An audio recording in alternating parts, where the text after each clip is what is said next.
Okay, so tonight's class is on love and compassion. Similar to what we did last week, the way we meditate on compassion is to develop some love, and then in dependence upon that love, we contemplate suffering, either our own or others or all together, and we naturally start to develop compassion. To the degree that we're in touch with our own suffering and can accept it, which is on a big scale for all of us and in different parts of our life, we gradually have found through meditation, sincere meditation, where we're doing meditation to see things as they are, as opposed to escaping from things as they are, we gradually open up to our own suffering and we open up to other suffering to that degree, and we develop love and compassion. So when we open up to our suffering with love and compassion, it brings peace, it brings insight and understanding and healing and empathy. When we open up to our suffering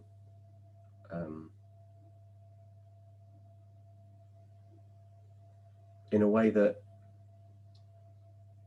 is sort of forced in whilst we're trying to escape from it, then that develops, we can develop mental illness. Ultimately we can develop depression and things.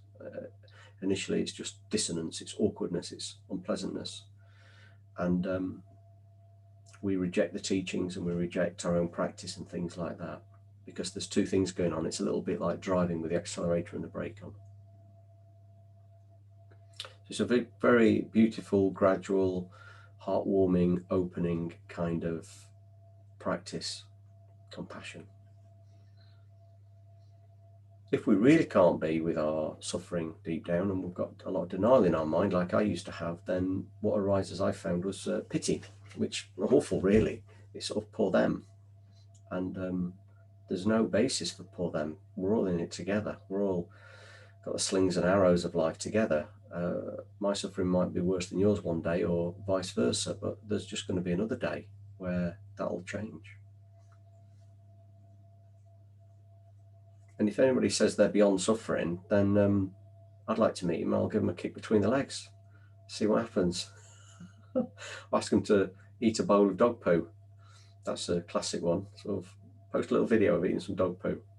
I've said that to a few people who've claimed to be beyond suffering, beyond, sort of enlightened beings beyond suffering, and not one of them's posted eating a bowl of dog poo. I don't know why. Thought they'd quite like to promote this sort of Zen-like composure, or being, hit punch between the legs. If you don't have any suffering, then go for it. What's the problem? But I think in reality, the sort of suffering we're talking about is very specific. It's specific to the deluded way in which we experience reality, and within that is the deluded way we experience self, and this protection of self and fear for self, that can go. It can reduce and it can increase. A very specific kind of suffering. And then, lots of different traditions and religions and spiritual groups believe all sorts of things on top of that, that you can become perfect in your character, you can become perfect in your intentions, you can become impossible to be hurt. And I just don't find that to be true. And I don't find it to be true in anybody else either. It just doesn't seem human. And that mistaken sense of self, when it goes, it's very peaceful, it's very beautiful. In here and in here, it's sort of the release and from tension in the face goes, and the worry and fear and protection here goes. And it just becomes really, in my experience, it becomes really relaxed.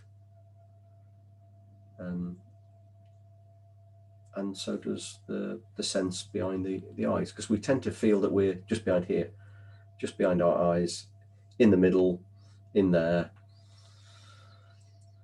protecting ourselves. And if we get upset or hurt or embarrassed or ashamed or indignant, then this tightens up here, and we get red-faced and we get angry or we get embarrassed and we blush. So we exhibit a strong sense of self in our face and in our heart. And we do it with ourselves and others, don't we? We say you and we point to a face, or we say you and we point to the heart.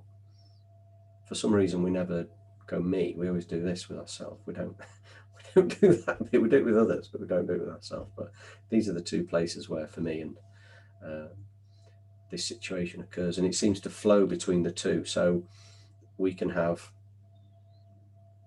a sense of indignation or shame or something, and we feel it in here, and then we get a red face. We can feel very hurt, and then we cry. We can have a sense of self that is worrying about the future and the past, a conceptual kind of suffering in the mind that's worrying about tomorrow and yesterday and what they'll say and what I should have done, and that creates a tension here. So those two things are going on, and when we develop love and compassion, this sense of a self reduces, the tension in the mind reduces, and the tension in our heart reduces and relaxes. And you may hopefully experience this. If you don't experience this in your meditations, get in touch with me or somebody else, because it's there to be had and be enjoyed. And it enables us to be open and honest about our experiences, and then we can be with others and we can sit and listen to others. And if you do find those experiences, then there's more to enjoy and get deeper and deeper. So we'll do the body relaxation and the breathing meditation, then I'll guide a meditation on love and compassion. If you want to get yourself comfortable.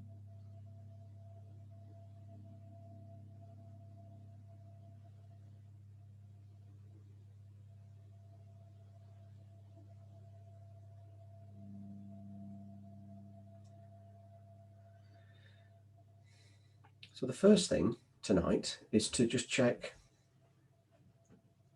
behind your eyes the sense of self in the head.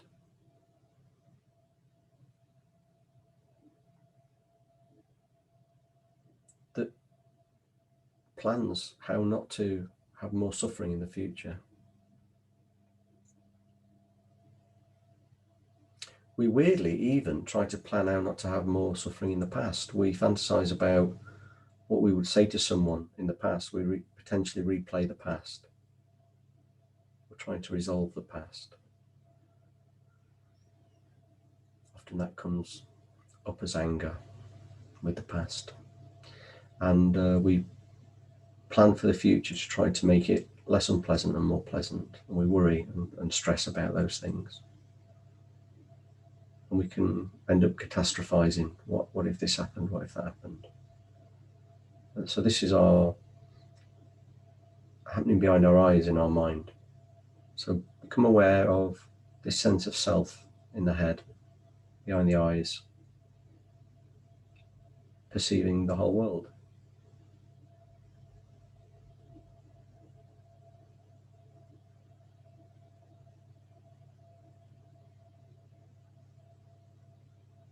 Feels like there's somebody in there that's played,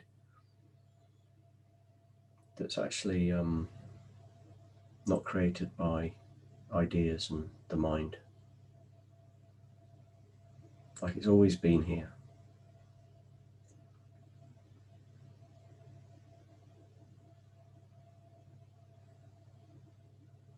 And now if you could bring your awareness into your chest area, into your spiritual heart area, around here, then you can check what's there and see if it tallies with what's going on in your head or has been in the last little while before you came to the meditation class. Does what's going on here match with what's going on here?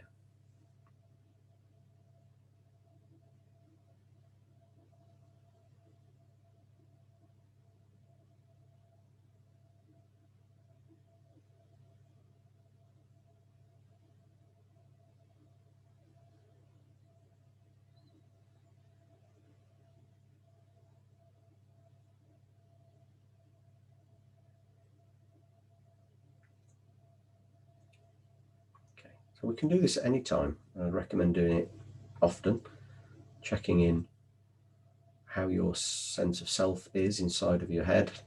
Does it feel under threat, trying to protect itself? Is it relaxed? And at those times, how do you feel in this area here? Bring your awareness into your chest area. And does it correlate? Does it feel a match at different times?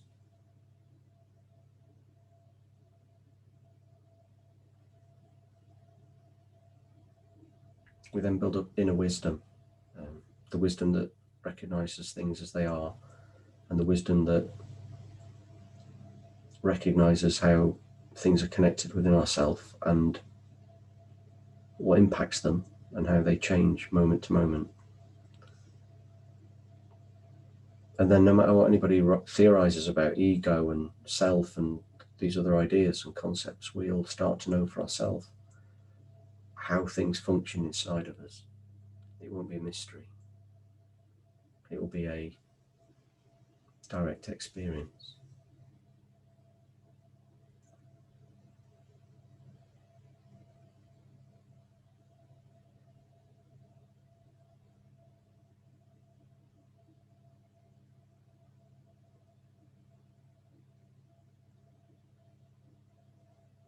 And that bit of the mind that can watch this sense of self in the head, that's always still. Hopefully you'll notice that that's always just still. That's just watching, observing stillness.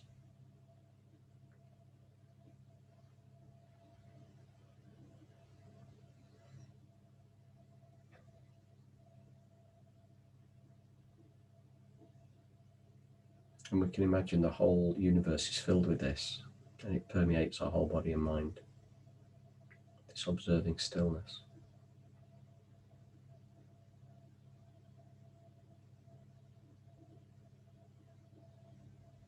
And we can imagine it mixing in our head with this sense of self, and mixing in our heart that worries and fears.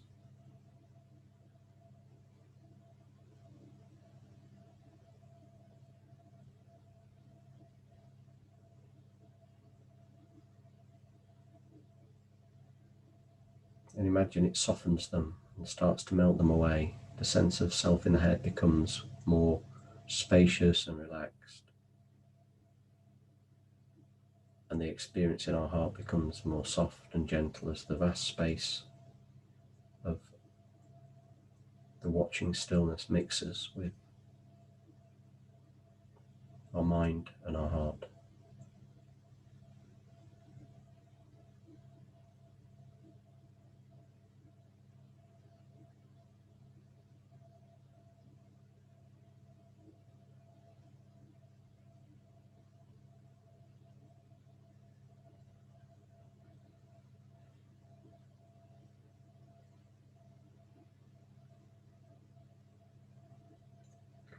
Okay, now we're going to relax our face. Bring your awareness to your face. Let your face muscles relax.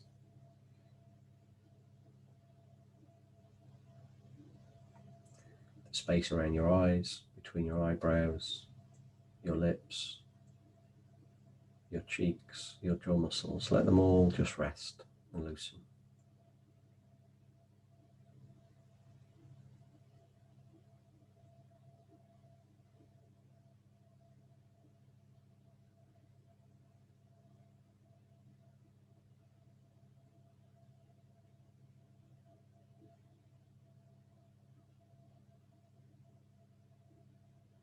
And we bring our awareness now to our left shoulder, and we scan down the left arm to the hand and the fingers.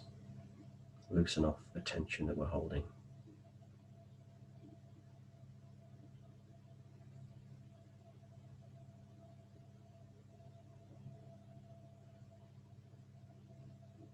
And the same from the right shoulder down.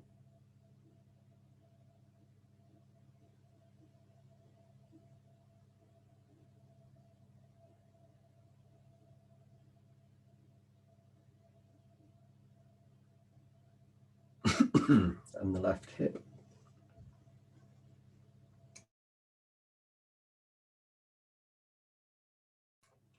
All the way down the left leg to the toes, the very ends of the toes, check if there's any tension that's built up. Relax it off.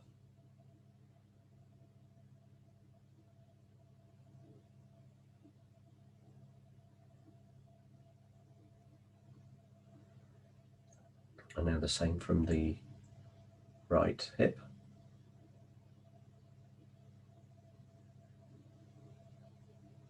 All the way down. Check the thigh, the calf, the foot, the toes. Relax them.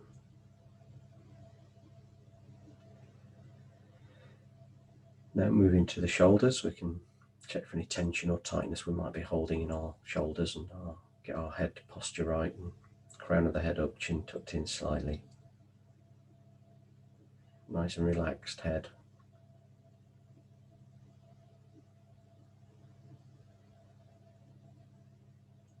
And we imagine that all the tension from the past and all the worries of the future just melt away. And that spaciousness of awareness is brought to the shoulders and the neck. It's all mixed together. Wherever our mind looks within our shoulders and our neck, there's this still observing space there too.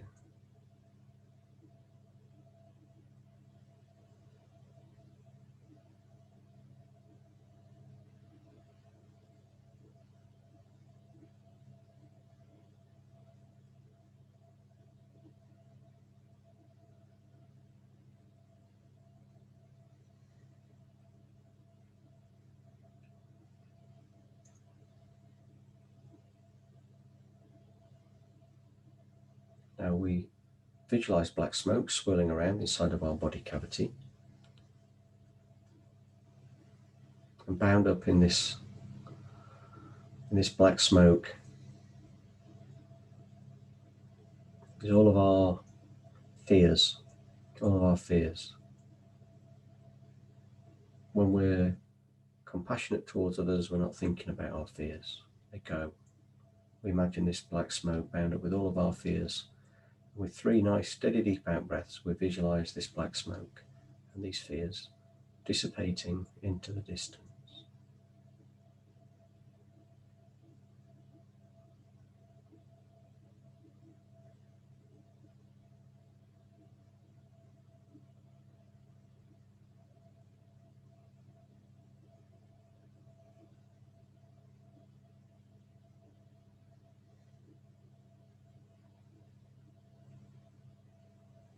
Now as we breathe in,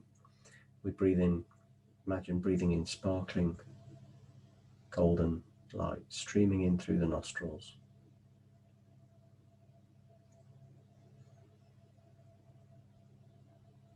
Bringing with it deep tenderness and care.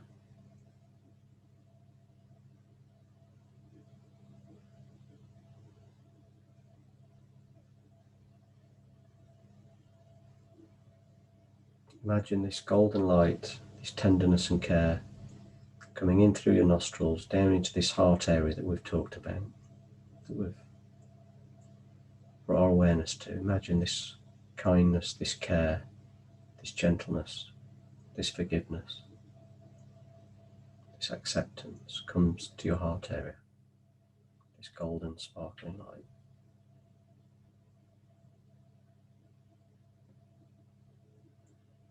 Like a twinkling light on a Christmas tree in your heart.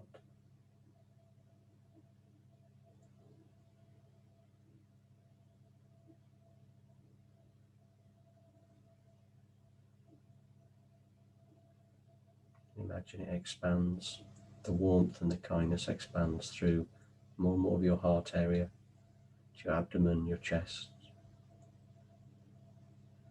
your throat, your head, your arms and legs. Sparkling, kind, gentle light.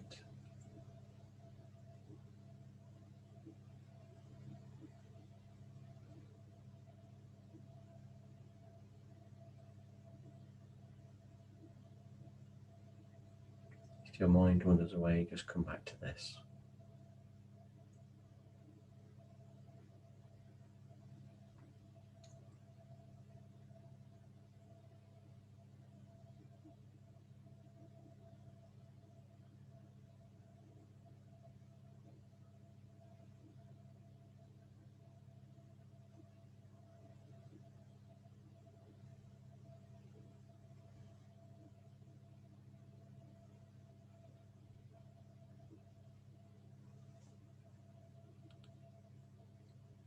Now we're going to do the breathing meditation. Just gently become aware again of the breath coming in through the nostrils. All the way in. Allow yourself to be really relaxed and alert. Really relaxed. Let your breathing be deep and natural.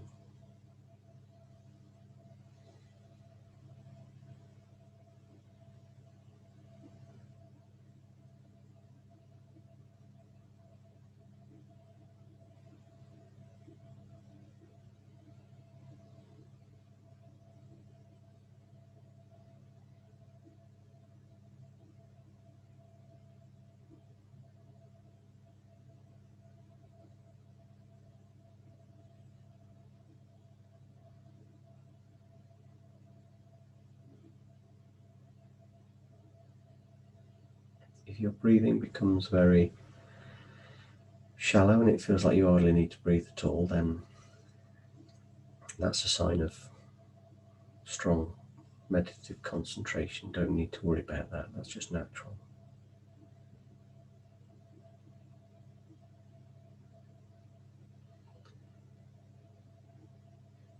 Now we're going to bring our awareness into our nostril linings.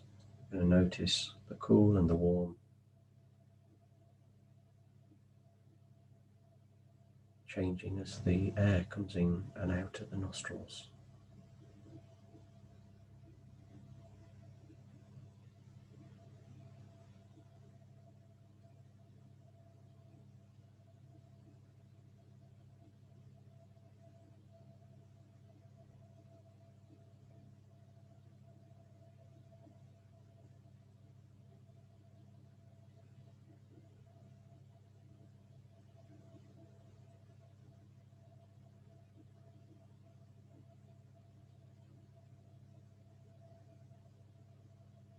And now we bring our awareness to the very rims of the nostrils.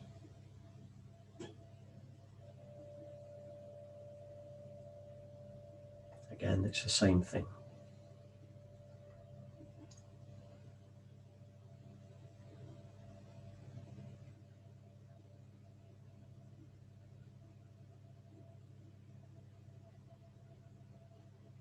Noticing the cool and noticing the warm.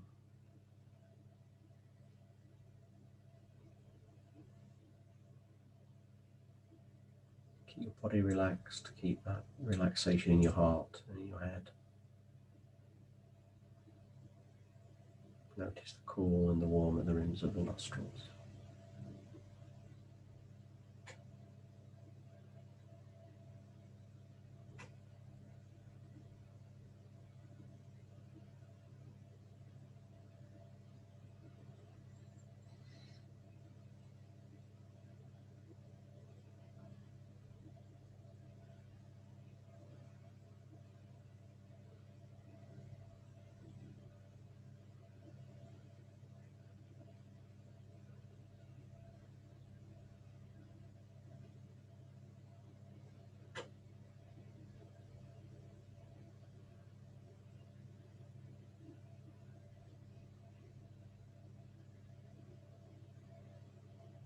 We check every now and again that we're still doing it and have a strong commitment to staying with these sensations. Relax into it.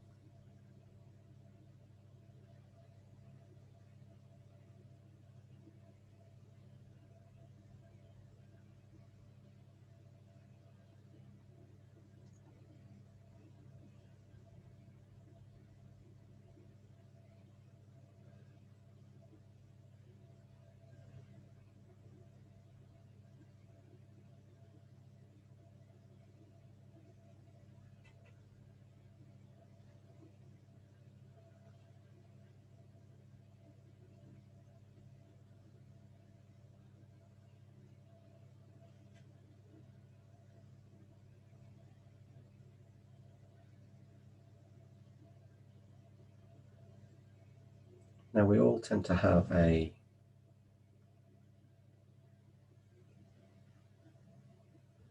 range of things that cause us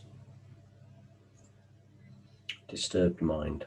Maybe it's emotional problems, problems associated with thoughts, or problems associated with our body, external problems, other people, relationships, our environment.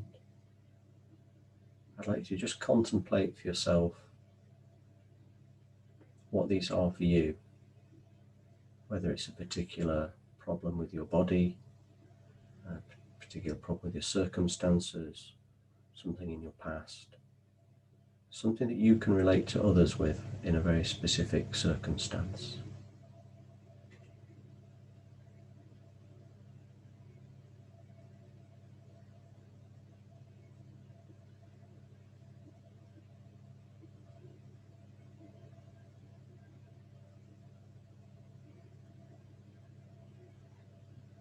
And we can use this circumstance as the way to feel compassion for others. So maybe you've got, maybe you suffer from a bad ankle or a particular kind of relationship or financial circumstances, whatever it might be, anything.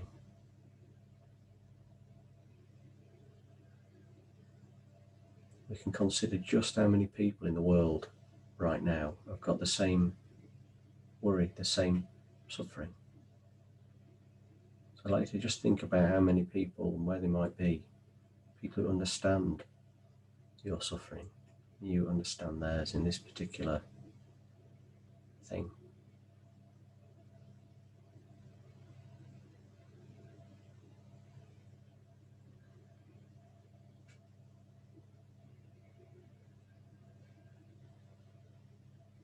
We want them to be happy and we want ourselves to be happy. They just want to be happy just like us. And they struggle with this same thing that we deeply understand. It keeps appearing in our life.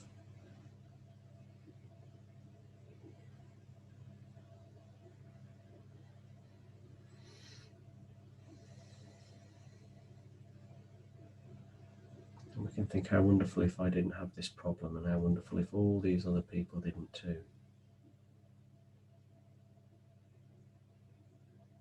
We can think, may everyone find peace. And imagine that through the wishes of our compassion, we imagine that all these people, including ourselves with this particular problem, find peace with it.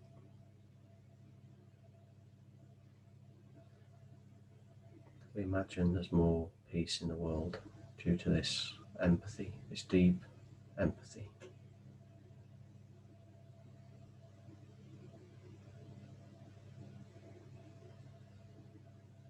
Imagine from your heart to theirs comes this deep understanding, this empathy, this love and compassion in the form of golden light from your heart. Imagine it comes out and goes to find all these people that need it, who understand your pain and you understand theirs in this specific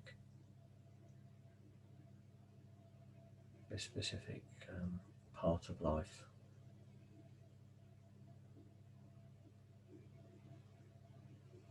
We can't run out of compassion and love.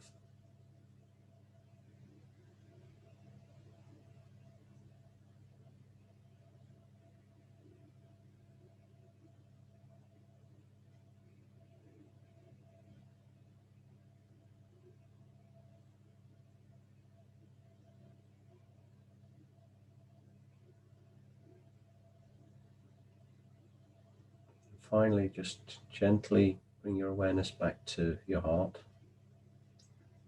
to your body.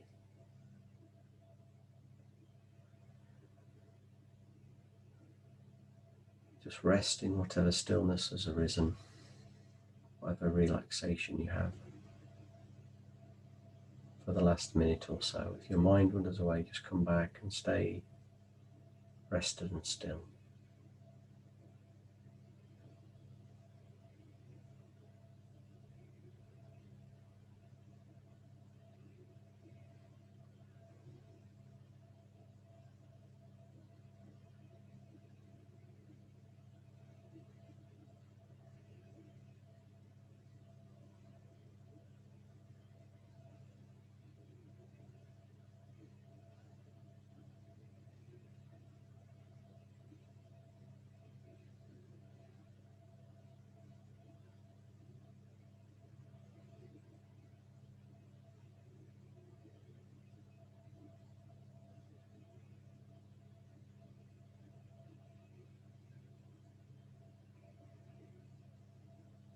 allowing our heart to stay open with empathy towards others, that we really understand how they feel, what they're going through.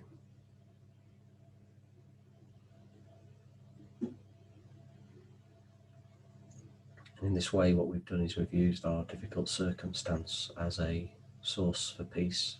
It's a very beautiful way to use our problems.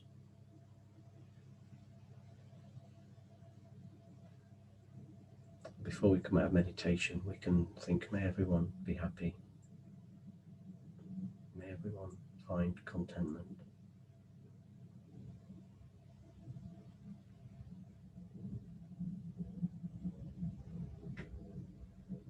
And then when it feels comfortable, just gently allow your eyes to open.